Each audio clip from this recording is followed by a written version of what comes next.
ಕಾಂಗ್ರೆಸ್ ಅವರು ನಿಮ್ಗೆ ತುಂಬಾ ಜನ ನಾಯಕರು ಆಹ್ವಾನ ಮಾಡಿದ್ದಾರೆ ಈ ಬಗ್ಗೆ ಸಾಫ್ಟ್ವೇರ್ ನೋಡಿ, ಅವ್ರಿಗೆ ಪ್ರೀತಿ ಇರ್ಬೋದು, ಅಭಿಮಾನ ಇರ್ಬೋದು. ಇವತ್ತು ಏನೋ ಅವ್ರಿಗೇನೋ ರಾಮ್ಲು ಅಂದ ತಕ್ಷಣನೇ ಒಳ್ಳೆಯವನನ್ನಂತ ವಿಶ್ವಾಸ ಇರ್ಬೋದು, ಒಳ್ಳೆಯವನನ್ನಂತ ಅಭಿಪ್ರಾಯ ಇರ್ಬೋದು. ಹಂಗಾಗಿ ಅವ್ರು ರಾಮ್ಲು ಅವ್ರ ಬಗ್ಗೆ ಒಂದು ಒಳ್ಳೆ ಮಾತುಗಳು ಮಾತಾಡಿರ್ಬೋದು. ಏನ್ ತಪ್ಪೇನಂದ್ ಇದೆಯಲ್ಲ. ಪಕ್ಷಕ್ಕೆ ಸ್ವಾಗತ ಮಾಡಿದ್ರು. ಅಲ್ಲ, ಪಕ್ಷಕ್ಕಂತ ದಟ್ ಪೊಲಿಟಿಕಲ್ ಪಾರ್ಟಿ. ನಾವೊಂದು ಪೊಲಿಟಿಕಲ್ ಪಾರ್ಟಿಯಲ್ಲಿ ಇರ್ತೀವಲ್ಲ, ಕೆಲವೊಂದು ಸಂದರ್ಭದಲ್ಲಿ ನಾವು ಕೂಡ ಕರಿತಿರ್ತೀವಿ.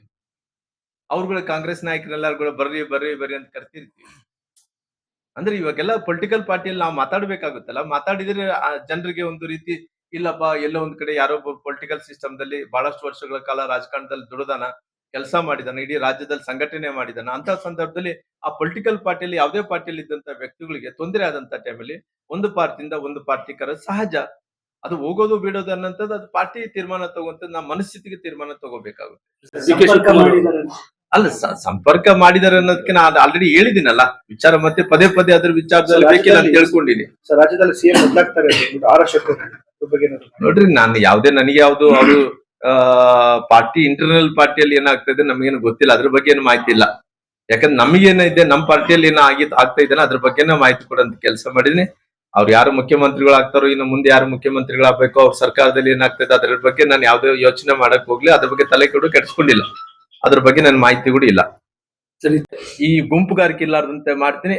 2027ರಲ್ಲಿ ನಡೆಯುವಂತಹ ಸಾರ್ವತ್ರಿಕ ಚುನಾವಣೆಯಲ್ಲಿ 27 ರೈಟ್ 28ಕ್ಕೆ ಖಂಡಿತವಾಗಿ ನಮ್ಮ ಪಾರ್ಟಿ 150 ಸ್ಥಾನಗಳು ಗೆಲ್ಲಿಬೇಕು, ಫುಲ್ ಮೆಜಾರಿಟಿ.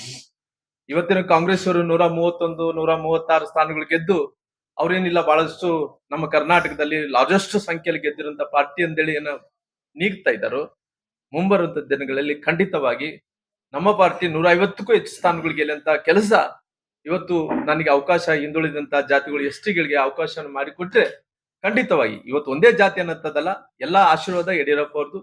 ಯಡಿಯೂರಪ್ಪ ಆಶೀರ್ವಾದ ಮಾರ್ಗದರ್ಶನದಲ್ಲೇ ನಾವು ಕೆಲಸ ಮಾಡ್ತೀವಿ. ಮುಂಬರುವಂತ ದಿನಗಳಲ್ಲಿ 2028ರಲ್ಲಿ ಖಂಡಿತವಾಗಿ 150ಕ್ಕೂ ಹೆಚ್ಚು ಸ್ಥಾನಗಳು ಗೆಲ್ಸ್ಕೊಂಡ್ಬಂದು ಪುನಃ ಭಾರತೀಯ ಜನತಾ ಪಾರ್ಟಿಯ ಮುಖ್ಯಮಂತ್ರಿ ಮಾಡುವಂತ ಕೆಲಸ ಎಲ್ಲ ಕಾರ್ಯಕರ್ತರ ಜೊತೆ ನಾವು ಮಾಡ್ತೀವಿ. ಹೈಕಮಾಂಡ್ ನಿಮ್ ಜೊತೆ ಮಾತನಾಡಿದ್ದಾರೆ?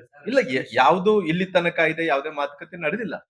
ಯಾಕಂದ್ರೆ ನಮ್ಗೆಲ್ಲರೂ ಕೂಡ ಇವತ್ತು ನಮ್ಮ ಭೀಷ್ಮರು, ನಮ್ಮ ತಂದೆ ಸಮಾನರಾದಂತವ್ರು, ಇವತ್ತು ನಮ್ಮೆಲ್ಲರೂ ಕೂಡ ರಾಜಕೀಯ ಗುರುಗಳು, ನಮ್ಮೆಲ್ಲರೂ ಕೂಡ ಏಳಿಗೆಯಲ್ಲಿ ಅವ್ರದೇ ಆದಂತ ಶ್ರಮ ಇದ್ದು ನಮ್ಮನ್ನೆಲ್ಲರೂ ಕೂಡ ಬೆಳೆಸಿದ್ದಾರೆ. ಇವತ್ತು ಅವ್ರ ಆಶೀರ್ವಾದದಿಂದ ಸನ್ಮಾನ್ಯ ವಿಜೇಂದ್ರ ಅವರು ಕೂಡ ನಮ್ಮ ತಮ್ಮ, ಅಂದ್ರೆ ಸಣ್ಣವರಾದ್ರೆ ಕೂಡ ಅವ್ರಿಗೆ ಅವಕಾಶವನ್ನು ಮಾಡಿಕೊಟ್ಟಿದ್ದಾರೆ. ನಾನು ಕಿರಿಯನಾಗಿರೋ ಕಾರಣ, ಆ ಕುಟುಂಬದಲ್ಲಿ ಒಬ್ಬನಾಗಿರೋ ಕಾರಣ, ಅವ್ರ ಮಾರ್ಗದರ್ಶನದಲ್ಲಿ ಗೆದ್ದಿರೋ ಕಾರಣ, ಅವ್ರ ಮಾರ್ಗದರ್ಶನದಲ್ಲಿ ಬೆಳೆದಿರೋ ಕಾರಣ ನನಗೆ ಕೂಡ ಒಂದು ಅವಕಾಶವನ್ನು ಮಾಡಿಕೊಟ್ರೆ ಖಂಡಿತ ಬದಲಾವಣೆಗೆ ಅವಕಾಶ ಇದ್ರೆ ಖಂಡಿತವಾಗಿ ಒಬ್ಬ ಹಿಂದುಳಿದಂತ ಜಾತಿಗೆ ಅವಕಾಶವನ್ನು ಮಾಡಿಕೊಟ್ರೆ ಕರ್ನಾಟಕ ರಾಜ್ಯದಲ್ಲಿ ಪಾರ್ಟಿ ಕಟ್ಟುತ್ತೀವಿ. 224 ಕ್ಷೇತ್ರದಲ್ಲಿ ಪಾರ್ಟಿಯಲ್ಲಿದ್ದಂತ ಎಲ್ಲಾ ಕಾರ್ಯಕರ್ತರನ್ನು ಒಡೆದೇ ಬೆಳೆಸ್ತೀವಿ. ಪುನಃ 2028ರಲ್ಲಿ 150ಕ್ಕೂ ಹೆಚ್ಚು ಸ್ಥಾನಗಳು ತಗೊಂಡ್ಬರುವಂತ ಕೆಲಸ ಎಲ್ಲರೂ ಕೂಡ ಸೇರಿ ಮಾಡ್ತೀವಿ.